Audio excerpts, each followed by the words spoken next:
Welcome to my review of the Gran Turismo movie. Yes, folks, I've seen the movie about 3 weeks before it comes out officially, and technically anyone can see it if they're quick enough and know where to look. I'm not going to say how I saw it, but I will say that I've seen confirmation that it's out there. I'll put it like that and move on. I will move on to no spoilers for a little bit, but I'm not a professional movie reviewer, so I don't really know how to talk about no spoilers for all that long, and I don't ever script any videos, movie reviews, whatever it may be. I don't really believe in that for me personally. I've discussed that forever, at least 8 years, why I don't script. So yeah, it's the same as if you've watched my videos before, great. If not, well, let's get into it, folks. To begin with no spoilers, there's not that much Gran Turismo. There's some GT Academy, and there's a lot actual racing. Very, very little just general Gran Turismo. The way that it's played out is that GT Academy is done within Gran Turismo 7, so you see a little bit of GT7, like loading screens and stuff. The GT7 loading screen that's actually seen is one that we've all actually seen if you played GT7 at a certain time. Again, this is a no spoiler bit, but yeah, if you played GT7 during a certain time, you've actually seen the loading screen that's there. And I think actually that for like a frame or two is actually in trailers too, so you might already know what I'm talking about. Not much Gran Turismo in the Gran Turismo movie, but what's in there is good beyond about the 30-minute mark. The first 30 minutes are all over the place and not exactly the end of the movie being dramatic and all that, and they want to get emotions out of people. The beginning is the complete opposite. I, I mean, maybe that's the point of what they're playing on. They go from nothing to everything, I guess. Even if that is their motive in doing so, I don't think it's a very good motive. Just take the first 30 minutes if you're watching it in theaters to go get popcorn or drinks or whatever. Honestly. Especially if you do know the plot. First 30 minutes or so. Maybe you don't. But beyond that, for no spoilers, I can say that the acting fits the characters fine. And by characters, I mean, there's Jann. We know that from trailers and stuff. No spoilers there. But as far as I understand it, the vast majority of other people are put in there. As far as I know, he didn't have a driving instructor that had his own bit of backstory in there too. Or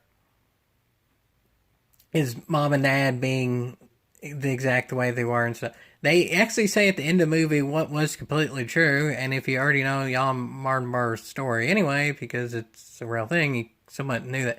Anyway, it's definitely embellished. There are characters, there are real life people. I'll get into the spoiler bits in a bit, but I wish they would have focused on some of the more real life people more, because, I mean, ultimately it's Gran Turismo and it's based on GT Academy.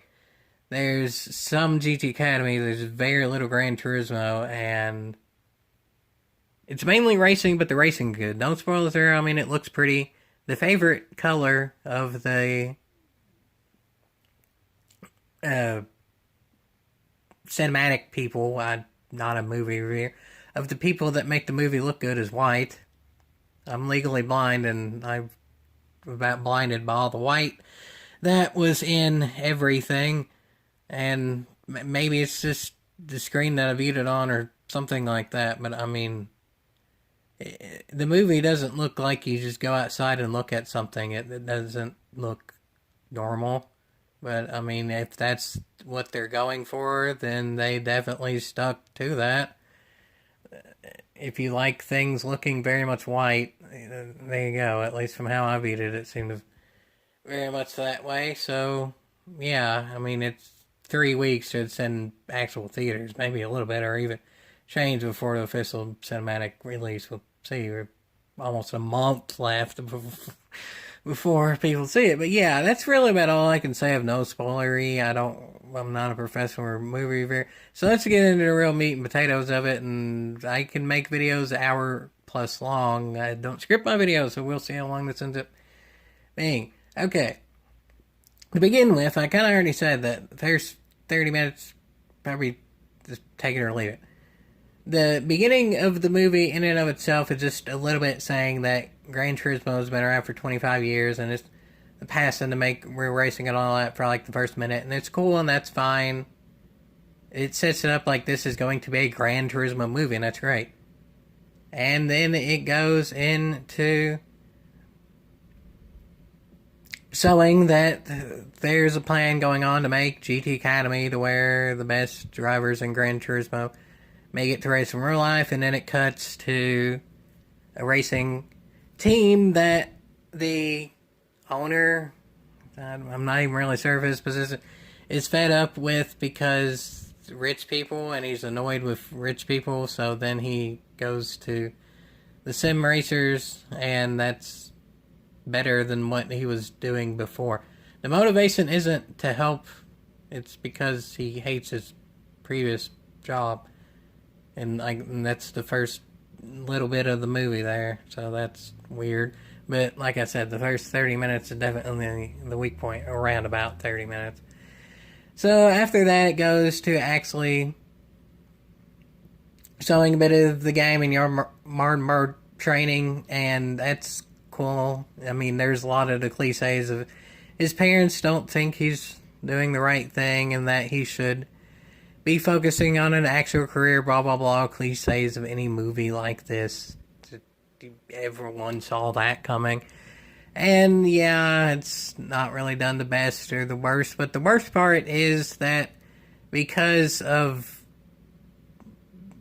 trailer bait, Mar and his brother or something, who's barely in the movie beyond that point, at least from what I can tell, decide to steal a car and joyride because it's trailer bait. I genuinely don't know why that. I only watched the movie once, so I mean I haven't rewatched it to understand the nuances and stuff. But I mean, there's a car chase in the Gran Turismo movie, and apparently this is based on real things that happened. I have no idea if y'all Martin Burr was in a cop chase and got away. I don't know. It doesn't seem like something that he would have ever admitted if it did happen, so I kind of doubt it happened. And yeah, so and they wreck or dent the car a little bit and bring back the parents, so the parents are that much more mad and fed up. But then the next day is actually the finals for the Gran Turismo bit of the GT Academy, so Martin Barr has to ride his bike there because cars did the dump, and he barely even gets to the actual GT Academy match, like the very last few seconds before it starts. You even make that a little bit dramatic because trailer bait. And he wins, obviously. He wins GT Academy. That happened in real life. Not in the most dramatic, crazy, unbelievable way, I wouldn't think. But yeah, he won GT Academy in real life. He won it in the movie, of course he did. I mean, granted, I guess you can say this. We all knew, if you knew the story, we all knew he won GT Academy, so I guess they had to spice it up in some way, and yeah, I guess they did. He won the actual GT Academy in the Gran Turismo game itself, which originally was GT5, or it was the download. It was one of those, but definitely wasn't GT7, even though this focus on GT7, and a little bit in there has like the Crew 1 style, showing the like outer lining of the car, and then it like shows the pieces and parts and stuff in the car. Remember the Crew 1 cutscenes, or when you move around to different visual parts and stuff and it shows the parts moving around? It wants to be the Crew 1 for some reason. The Gran Turismo wants to be the Crew 1. So it does that. I mean, it looked cool in the Crew 1, but that was 10 years ago, so that was weird. I mean, I kind of got what they were doing. It's to show the simulation of the car and so that it's sympathetic between the simulation and real life, and okay, cool, but I don't know. From a casual observer, it probably looked cool. From someone that played arguably too much of the Crew one, it's just too much reminding of the Crew run. So yeah, he wins the GT Academy of like part of, in Gran Turismo itself. So then he goes to the actual GT Academy racing at Silverstone. That's correct. GT Academy's done at Silverstone. There's footage of that. GT Academy USA, whatever it may be. Silverstone is correct. That is a tourism right yonder. He went to Silverstone along with the other GT Academy contestants that were not based on the actual players. From what I know of, there weren't actually any resemblance to the people that actually made it the year that Martin Burrell made it. So that's not ideal. The timeline is weird in general. As I mentioned, he's playing GT7, so it's meant to be based in 2022, kinda. Like I said, spoil, you've seen the menu a little bit in there. It's the 2022 Christmas 25th anniversary edition, so December menu for GT7 when it was the special for the anniversary. So I guess the movie's technically meant to be set at the beginning in 2022, I guess. But then it's also the thing he did back in the early 2010s, so that's weird. But yeah, so I mean, I guess you can say because it's meant to be in GT7 that it wouldn't have any of the other athletes then, but then it still has him. But then it doesn't have any of the likenesses of the current GT7, like really competitive people like Igor Fraga or Hazal or Inestrosa or any of them really. So that's weird. It doesn't really have much to do with anything, but I mean, it's at Silverstone. They have those circular things you sit in and drive and play the game that I can't help but think of the South Park episode where it's the same thing, but it's South Park, so it's made in a lot more graphic and memorable, I'll put it like that. But they did have those back then. I mean, the South Park episode, I think, is older than all that. Those contraptions that are basically just, they're a circle that you sit in and then you can play the game. That's, sure, they had it then, so they showed it for this, and that's cool. South Park was kind of ruined that for me, but whatever. Again, the casual observer ain't gonna notice that more times than not. So, yeah, that was a cool little Easter egg, and there are a few Easter eggs. I mean, it shows his cars apparently he did collect early on, and then it flashes back to that later. Shows, like, for a split second, the actual wheel he's racing with and stuff at the beginning. There's a few Easter eggs in there. There's no Gran Turismo Easter eggs, though. There's no Moon Over the Castle. There's no Yellow Evo. There's no, there's no Gran Turismo countdown, like the lights. I can't make that noise, but you know what I'm talking, the countdown. 3, 2, 1 with the noise of lights. That I recall. I don't ever hear it. They do use some GT7 sound effects, like the going through the menus they use for like passing a car, which is weird, but there's not really a sound effect for passing a car, so that I guess kind of makes sense. And then it will have the like ding sound effect for when you do actually do something for like a bigger moment or whatever. So that kind of coincides. It, I guess you could kind of count as Easter egg. I feel like they could have put a lot more little stuff in there for Gran Turismo fans. The only real Easter egg Gran Turismo fans is that yes, it was at Silverstone and they kept it at Silverstone for GT Academy. So that's cool. And then nonetheless, obviously we know he won the GT Academy initial.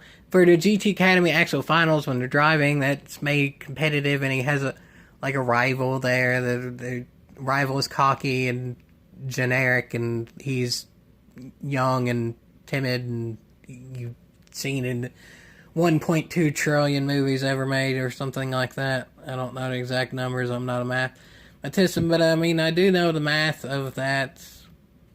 They had 5 people racing in GT Academy, the final round, and I don't think that's how that went, so that was a bit off, but I mean, I guess it made it a little bit more dramatic. They had him starting in last because it's Gran Turismo, and they have to start in last and pass everyone else because it's Gran Turismo. Maybe that in and of itself is an Easter egg, I don't know, but yeah, he started in last for that, and it showed him like racing through the field with kind of snippets of comparing to him racing in the game itself, and he's doing it in a GTR like was used some in GT Academy. I think sometimes the finals were in 370s, sometimes they were in GTRs. It depended on the year. I can't remember exactly what it was for Martin Barb. He was, the only thing I could say at the time was USA, and the main thing I've looked at is USA. So someone have to fill me in if Bob Murrow's actual year did use the GTR for the final, because sometimes it was the 370, but whatever, GTR makes enough sense. I mean, it's a Nissan GT Academy, so whatever. And he's driving through the field, and then it has a scene where the brakes go out in the car, and he realizes that the brakes go out in the car because, you know, Gran Turismo is such a great simulator that you can realize if the brakes fail on a car. There's mechanical damage in GT7, but I mean, the brakes never completely fail ever in any Gran Turismo ever, and then that's what happened, and that was stupid. That's a little bit beyond the 30-minute mark, so we're beyond the most stupid bits, but that's kind of yet another stupid bit. Is once it gets to the actual GT Academy, the physical racing, which means no more actual Gran Turismo video game at this point, or at least very little. We'll get into a little bit. They kind of put it in there later. Well, very little. No more than like a minute or two Gran Turismo video game on screen after that point. But yeah, that's stupid. That if you haven't played GT7, no, your brakes cannot fail in GT7. So there's no way he's feeling it. Not back in, if it's meant to be a GT5 reference, back what he would have actually played. Not in GT7 reference, that's not a thing. He calls it brake glaze or something, but I mean, it showed on camera a car crashing and like hitting the tire barrier, so the brakes pretty much failed. But yeah, he notices that because it's such a great simulator that he could correlate that to the car itself, so he uses that knowledge to then drive through the field in a dramatic and cinematic way, and then he ends up winning by like 0.001 milliseconds. I think they actually say that. He literally wins by like 1 millisecond because, of course, he did. I don't know how much he won in the actual GT Academy physical race in real life. I don't know. I don't think it was 1 millisecond, but I mean, they actually had to go to the instant replay Matron and like freeze it and enhance. They didn't say enhance, but that they essentially did. I'm pretty sure if you say freeze and enhance, you get copyright claims, so they probably couldn't say that, but that's what they did. And they initially were going to give the win to the cocky driver because it plot lines, but they decided to give the win to the guy who actually won by a millisecond because that's kind of what happened, except for the 1 millisecond part. And I don't think the other drivers were particularly cocky or anything. I don't think Marmar particularly had a rival. But yeah, and the rival comes back later on, so that's the thing too. I can't remember the rival's name. He actually has a different rival once he actually starts racing, and that's Kappa. But there's also the rival that then comes back later that he was racing with. Yeah, there's artificial. Remember how I made the video and I did not watch the movie back then, just purely of how GT7, that Gran Turismo is the pro wrestling of simulation esports? Yeah, the first 45 minutes of the movie, especially the first 30 minutes. The first 30 minutes, a bit of it wanted to be Need for Speed. First 45 minutes, especially 30, yeah, it's exactly that. But then the movie gets better. The title of this video is Improvement Throughout. There's the driver improves throughout. That's the point of the movie, and it kind of sort of happened in real life. You know, more and more improved throughout his racing career, and the movie improves throughout as well. So the worst has happened. If you're still watching at this point, it gets better. Whether watching this video at this point or the actual movie. It gets better beyond that. I mean, some of the cinematics of the actual GT Academy racing and stuff are cool, and it's nice that they actually did have it at Silverstone, so that's a nice touch. But yeah, beyond that, so yeah, he wins GT Academy. There's a montage of him going to different places around the world to celebrate and like sign the contract with Nissan and stuff like that. He goes and sees Kaz for a little while, and that's something Kaz. I don't really know if that counts as an Easter egg or not, because it's not actually Kaz. You can count that as an Easter egg if you want. I mean, I feel like quite a few people, if you're watching the Gran Turismo movie, if you know anyone from Gran Turismo that's not a player, you know Kaz. So that's an Easter egg if you want to call it that, I guess. So that's something. And when all that's happening, I started to think, man, some of this just could have been cut out. Even by like the hour-ish mark, it felt like there already could have been like 15 minutes that could have been cut out. The police chase, I mean, maybe, again, I didn't do too much research. Maybe Mar was in a police chase in real life, but I kind of doubt it, especially because I wouldn't think he would have admitted that.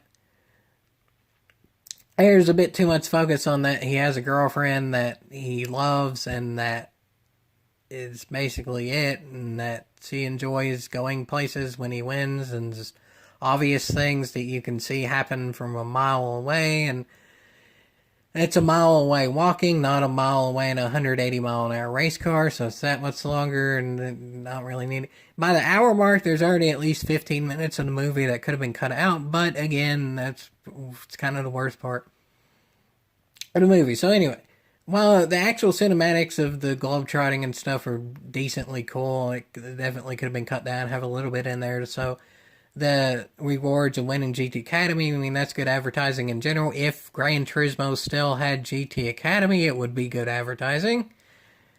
Just saying. And I think most people say that. GT Academy was the superior of all the versions of sim racing they've done. GT Academy was the original and the superior form of doing it.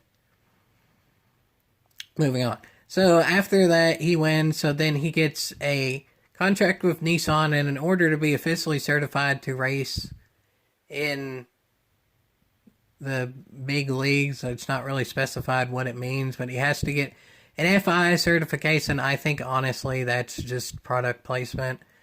There's a little bit where he has to finish fourth in one race throughout a mini season, like, just to get an FI certification. I'm kind of on the fence if that bit should be cut or not. I mean, I doubt that happened in real life to specifics of he had to finish fourth in at least one race to get an FI certification. As far as I know, when Martin Barr first started racing Gran Turismo, had nothing to do with FI yet, so I don't know. I'm sure a lot of that wasn't really public information anyway, of all the certificates and the licenses and stuff like that. None of that was really meant to be public, so I think it's just a bit of product placement. But the racing itself was good. It goes exactly how you think. It goes from he does terrible. Well, actually, that's partially true. He does terrible on average, but that's the start of like the rival that I mentioned before. He had a rival in GT Academy, and then he has a general rival racing. In just a small league to even be able to get a license, he races Kappa. I don't even know if he has a first name, but it's Kappa. And there's actually miscellaneous scenes where his name is in big bold letters on the car itself, and I didn't pay that much attention to. Also legally blind, blah blah blah. That I didn't notice anybody else's name big bold letters on the side of the car. Like most names are in relatively small print on the roof, if any at all. Big Kappa on the side of the rival's car, so you know he's the rival. He's a rival, and this one in the Lamborghini. So in the first race, he's annoyed by the sim racer because plot lines, and he wrecks him out of the way. He gets in no trouble whatsoever. That's the most realistic part right there, but we saw that joke coming from 2 miles away. The dirty driver gets away with it. Yeah, that's the most obvious joke to make that probably everyone's going to make, and I don't blame them for making, because that's modern Gran Turismo for you. Don't hate the players as much as you hate the game. But this ain't even the game. This is real life. That's part of it, too. This is real life racing. So because someone was dirty and purposely wrecked them, he was out of the race, and people complained, and it said naivety. Like, the actual commentator for the race that kind of cuts in and out of said that young Martin Marr's naivety caused him to wreck. No, he got punted off the track. That was just a plot hole, or meant to be dramatic when it didn't need to, or something. That was another stupid bit, is that his team themselves took it all right, but, like, that could have been played out in a different way. But anyway, so yeah, and then the next few races he gradually improves from that, and then one race he does actually wreck out because just drama. It shows yet again the driver can wreck you, and then you can get wrecked out too. I don't even think it showed if like it was his own mistake or his car broke down or something, but it showed his car out of the race and he got a DNF. So then it's the last race of the season. He hasn't finished fourth yet. Guess what happens? Guess what happens in the last race of the mini season where he hasn't finished fourth yet and he has to finish fourth? Flint wins the Mega Ball! Flint wins the Mega Ball! Fourth place! Yes, folks. Semi-pro reference. Because it works. And Flint wins the Mega Ball. And yeah, Martin Marr finishes fourth in the last race. It's a dramatic race against his rival, and he passes his rival using skills he learned in Gran Turismo to win yet again by about 0.1, like a millisecond, whatever unit of measurement they use. Also, the speedometers are always in kilometers per hour, so rip to the US users. But yeah, but anyway, he wins barely because plot lines, and he beats his rival. Flint wins the Mega Ball, fourth place, yay, so he moves on. That's artificial just for product placement. I mean, that's kind of... It feels more like semi-pro the more you actually think about it, because realistically it didn't matter. Only the very top of the people moved on. Jackie Moon moved on, and like the best player from the team moved on, and no one else. Same with that. Like, Jann Marmer moved on, but didn't saw the rest of his team that he was working with there other than the same crew chief that he'd been with. Like, none of his pit crew or anything. It doesn't have any storylines of his team building and getting used to each other over the races while he's improving. It just shows he's improving, and then his crew chief or whatever. Too, because you have to have the old mentor mentoring the young protege because movie, and yeah. So Flint wins the Mega Ball, and then he's to actually getting the license and racing at Nürburgring. This is where it actually gets more realistic and dramatic and stuff, and rightfully so, because if you know his story, then you know what happens at the Nürburgring. He's doing quite well for his first race at the Nürburgring, and then I don't know if that's actually how it happened in real life, but his crew chief, mentor, whatever, tells him to pit this lap because the car is getting too light and harder to drive it. From how I understand it, again, I don't know if it happened in real life, but the car wasn't even completely empty of fuel. There was an error, and then afterwards there were investigations and stuff to figure out what the error truly was, but it was never on Jann that the car was too light. So then it happened in real life pretty much the same way. The car took off, and spoiler alert, if you know the story, you know the story. Jann's car took off on that part of the Nürburgring where there is the kind of uphill bit where cars do get airborne, and the back of the car with the giant wing that you could put the drinks on. There's actually the GTR that era too, mid 2010. Put the drinks on it. Such a big rear wing, it makes it the rear heavy, and it flips and it goes into the crowd. That's kind of where the funny and the no more Flint wins the Mega Ball or putting alcohol on the rear wing of the car, because yeah, people died there and it's dramatic, and I think that scene is done well. I mean, nothing beats the original, obviously, with that. The original as it happened, was one of the more shocking things in motorsports history. I didn't see the race as it happened live or anything like that. But when I heard about it, yeah, of course I was shocked. Everyone in the racing community was shocked when that happened. I mean, that. I think even still to this day, after in real life, they mentioned it in a movie too. A lot of investigations and stuff. Somebody messed up royally somewhere. It wasn't Jann. The crew chief mentor guy did blame it on himself, but I mean it's meant to in real life and in the movie. It's kind of meant up to the individual's interpretation of really whose fault that is. But nonetheless, Jann was in the hospital. How I understand in real life, he didn't have too bad of injuries, but it did show him at the hospital, and he gets the news that there were two spectators killed, and of course, realistically so, that makes him think if he truly wants to continue doing this. I think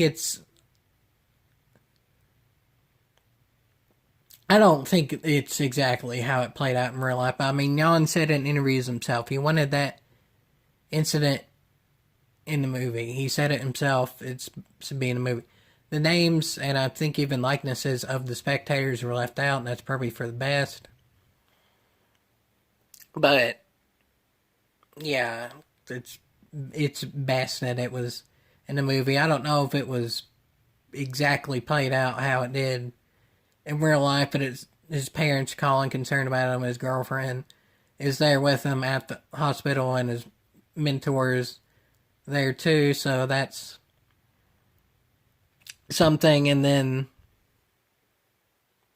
he has to decide if he wants to keep racing or not, but people are there telling him to continue on it. That's one thing where I'm a little bit conflicted in the movie, is it generally does seem like, at least in the movie, that he generally didn't really want to continue at that point, but then the other people, like his mentor and his girlfriend, were pushing him to continue. You can look at that, probably most people look at it in a way of just, oh, positive reinforcement, that's good. But then I can't help but think, too, is that he was just pushed farther than he really wanted to go at that point. I don't know if I'm supposed to look at it that way, or if I'm in the minority there, I don't know, but I think for the most part it's fine, but it's one of those where I can certainly see some positives and negatives there, but nonetheless, I think the scene is overall done well, and that whole chain of events works well. But then the next bit is that he does decide to go back to Nürburgring, and it even says in the movie there's ongoing investigations and stuff, and it shows like the investigation scene tape and stuff around it. So he goes back to Nürburgring to see the site of the crash, and he's in a Porsche, just a random Porsche for some reason, with his mentor, and that is dramatic because just being at the scene of where it happened, and his mentor, I have no idea if this happened in real life. I have to lean more towards no, but I mean, who knows?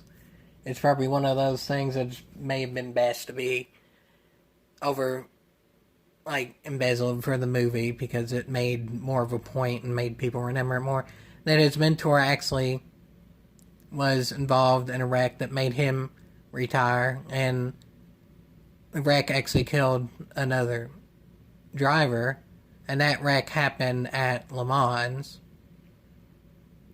Lo and behold, the next major race is at Le Mans, which is in real life too. Martin raced at Le Mans with his other GT Academy teammates that in the movie, this is straightforward. This didn't happen in real life. In the movie, he's teammates with who he raced with the year that he was champion. In real life, it was 3 different champions from 3 different years that raced together, but I mean, whatever. You get a call back to that once was a rival being cocky and overconfident and stuff, and now he's humbled because Martin made it through all this and still wants to race, and that's amazing and all that. But it all tying together at this point. He's racing with his former rival. His mentor is at the track in which he was involved in the incident that made him retire. It kind of all tying together at that point. And then to the race itself, Barnborough actually gets his chance in the fastest car possible as well. In real life, in 2015, when Marlboro raced at Le Mans in the GT1, Group 1, LMP, whatever, it has a few different names from how I understand it. It was the front-wheel drive Nissan Nismo. I think it had GTR in it. There was actually GT Academy final that year for Gran Turismo 6 itself. Was that car around Le Mans, but lo and behold, that car in real life was terrible. It was front-wheel drive. That was its main. That's why people remember it. It was a red one that was a bit ugly, and it was front-wheel drive, and just, yeah, that car didn't perform. But I mean, whatever. It's played up a bit more in the movie because that was the time when he raced with his teammates and the car wasn't successful. But then there was also a time where he raced at Le Mans that he did finish on the podium, so that works. Those two are kind of combined, but whatever, it works for the movie. Like I said, from the beginning of this kind of scene, the drivers themselves weren't the same drivers he raced with in real. This one is played up for the movie, and I guess all in all, it's all right. I mean, like I said at the very beginning of the review, I kind of wanted it where they would have put more on Lucas Ordonez and Wolfgang Reed because they were the actual champions in real life. I mean, maybe just straightforward. They didn't want to be in it or something. Who knows? I think that would have been more fitting and better advertisement actually for Gran Turismo as a whole, because there's really nowhere in the entire movie that I understand it that emphasizes that GT Academy is a yearly event. I mean, I can see from the casual observer them saying as, oh, it's a one-time thing, and they got their drivers forever, and that's... But I don't know, for quite a few years, GT Academy was a yearly thing, and I feel like they could have emphasized that better. I mean, I guess they didn't necessarily need to, because GT Academy doesn't exist anymore, but I feel like they could have made that more of a point, but I understand it because he's racing with the former rival and stuff wraps up. So anyway, to the race itself, if you know the story, again, a bit of it's combined and stuff, but yes, he gets the podium. If you knew the story anyway, you knew that.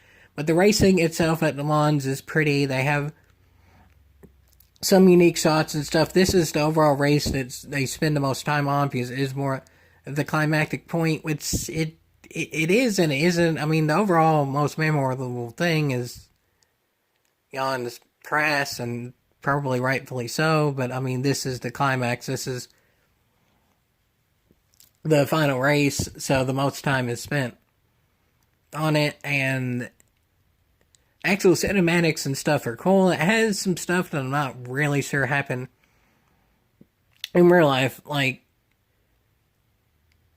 there's pit road errors and stuff like that, but one thing that did happen in real life is there actually was a quite bad wreck that Jann was near by too, and they showed it well and did it justice for the movie as well. During that race, quite early on, like first hour or two, there was a wreck where another car got airborne, not off a jump, just from, got spun, so it kind of on his lid, in NASCAR terminology, like Clint Boyer crossing the finish line at the '07 Daytona 500, like not a complete flip, but I'm sure at this point you know what I'm talking about.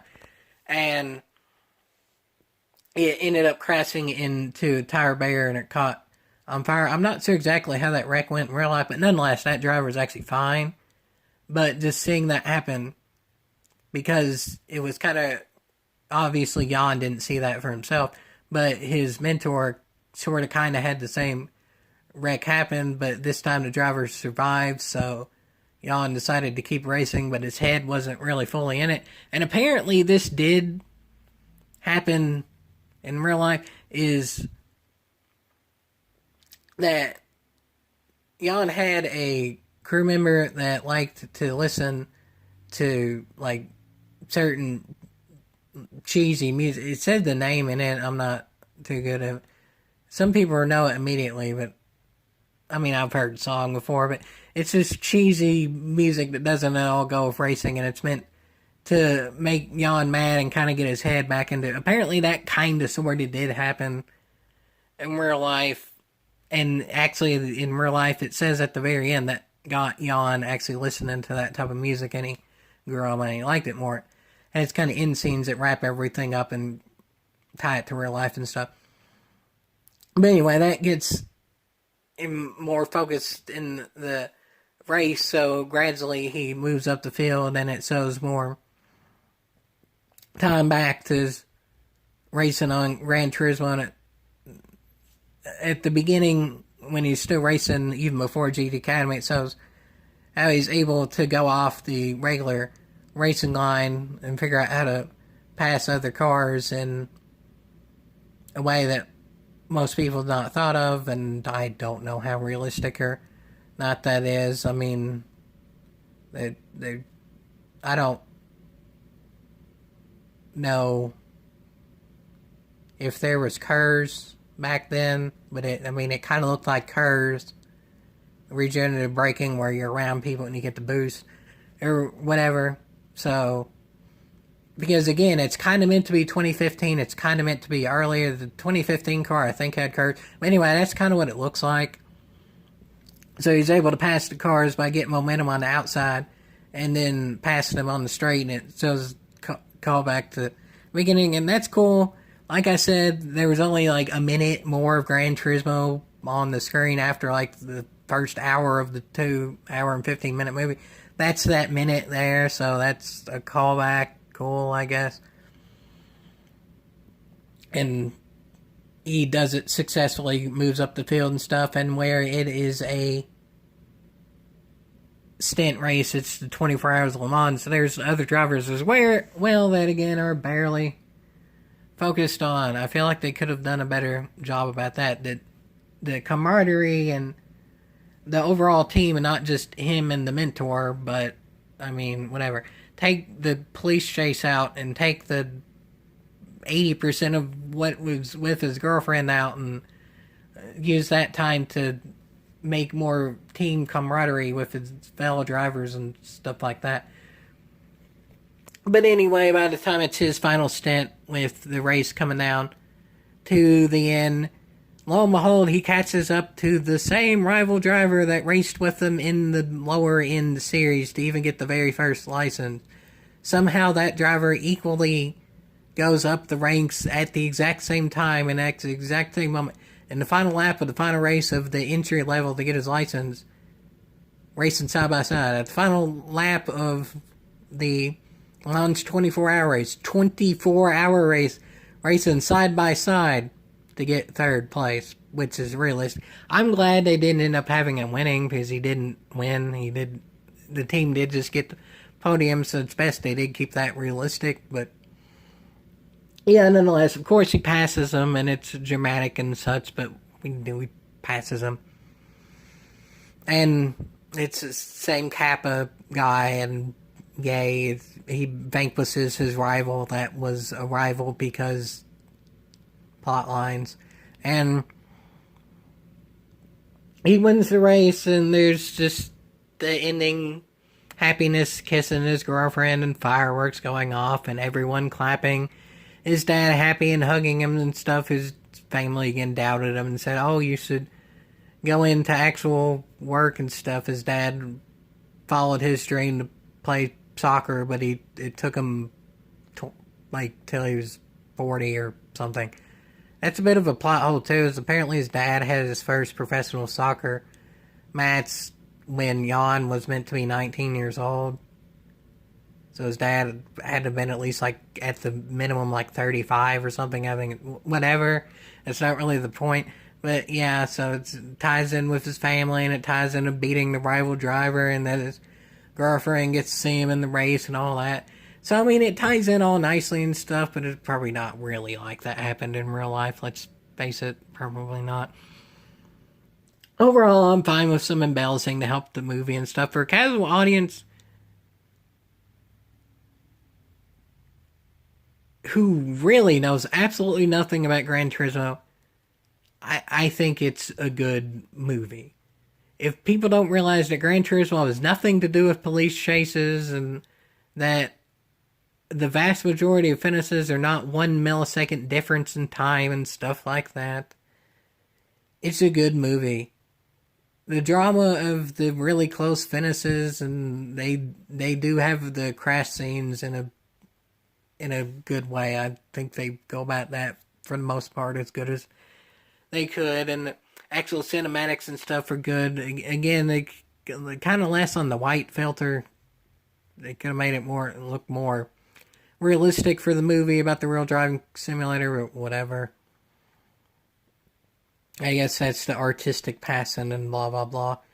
But yeah, I think for someone that's really just casual moviegoer, it's a pretty good movie. But for a Gran Turismo fan, there's almost no Gran Turismo. There's not that much GT Academy. And the racing itself, a lot of it isn't particularly like it went in real life. Some of it's combining different parts of real life. Some of it's fully thrown in there for product placement. And there's an artificial rival in there because movies need rivals. Overall, I think a casual moviegoer is going to give it a higher rating than a Gran Turismo fan. But I could see the highest rating just going to a general racing fan. Yes, the racing fan might also be annoyed of that every finish seems to be down to the absolute wire, which doesn't happen in real life every time. But for the actual cinematics and like the commentary and the stuff of how the cars work with, like I said, the brake failure, and it talks about saving tires a bit and a little bit of fuel strategy and stuff like that, I could definitely see the highest rating on average going to just general racing fans that want to see another racing movie that's not Talladega Nights, a pure comedy, or Need for Speed, a pure fiction. I could see just someone wanting to see a racing movie liking this more than about anyone. But honestly, for a Gran Turismo fan, it's not really. You don't need to watch the first 30 minutes unless you want to see a cop chase in a Gran Turismo movie and you want to see a bunch of different cuts to various things that kind of go all over the place. Some of it's a little bit over dramatized and embellished, no matter if you are a casual Gran Turismo fan, race fan, whatever. But nonetheless, the most important bits of the movie they get. It looks pretty for the most part. Again, the white filter is a bit much, but whatever artistic motions and art and stuff. Not a professional movie reviewer. But yeah, so most important thing they got the crash scenes in a way that I think they did right. I mean, those are the most controversial things we'll see as it happens. And it looks good, so that's a nice start. The timeline is not what happened in real life. The years are definitely not what happened in real life. I wish they would have put more aspect on the team and not just Jann and the mentor, because racing is more of a team thing, especially for Le Mans, especially the ending and stuff. They could have maybe shown a reason for the rival to actually be a rival, like maybe Jann early on, not having much experience, accidentally bumps him or just is too slow in the corner or something and annoys other. They could have spent another like minute or two establishing that and took a minute or two away from the cop chase or whatever. But I mean, even still, absolute negative too, like the cop chase and stuff like that. The actual visuals of that were good. It sold Gran Turismo stuff, like it sold the HUD on the cop chase, which has nothing to do with Gran Turismo. But I mean, whatever, it looked, especially to a casual movie viewer, good. So that's something. But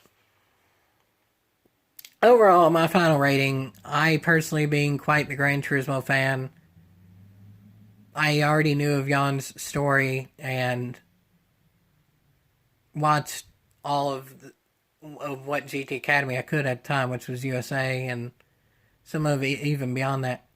I'd give the movie about a 6.5 out of 10, I guess, which means it's okay. I rate movies like I do games. I'm not a professor. I actually rate it from a 0 to a 10, so take that as you may too. It seems like on average, like a 6 out of 10 movie is considered better than a 6 out of 10 game, but I think it also kind of depends on the genre movie too. So 6.5 out of 10 game, especially for Gran Turismo, can be kind of underwhelming. But 6.5 out of 10 game for how it seems like movies are rated is alright. And yeah, the movie is alright. It gets the important things right. Some of it, they run a little bit too long. And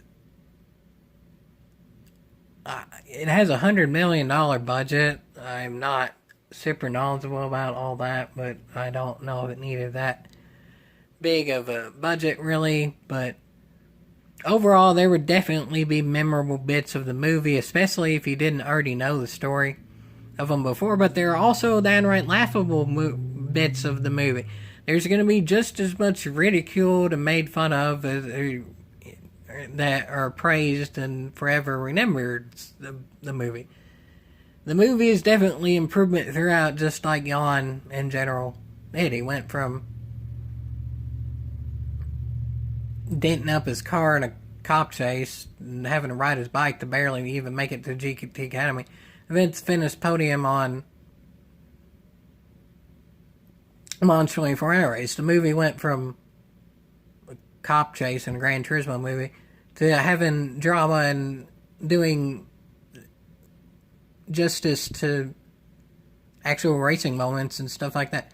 The last hour of the movie, I'd give about an 8.5 out of 10. Again, the filter's weird throughout the whole movie. The white filter. And then they could have done a little bit more team development, but that actually goes into, they could have chopped off some in the first to be able to have more time for that development, or they could have just made the movie that much longer, whatever, but then it would have made the budget higher, whatever, even less chance of making money back. But let's face it, the elephant in the room, though, is that the movie's, at least at the time of posting this online, and if you look hard enough, you can find it for free 3 weeks before it comes out. Should you go see it with that in mind? I mean, the movie looks pretty. I'll put it this way. If you haven't seen a racing movie in all of its like glory and stuff like that, and you just want to see it for the cinematics of the actual racing itself, yeah, go see it. If you like Jann Barnbar's story itself, even though it's not perfectly to it, yeah, go see it. If you like Gran Turismo, there's not that much Gran Turismo in it, really, so that's kind of on the edge. And then just a casual moviegoer, it depends on your budget, I'd say, for that. The movie is alright.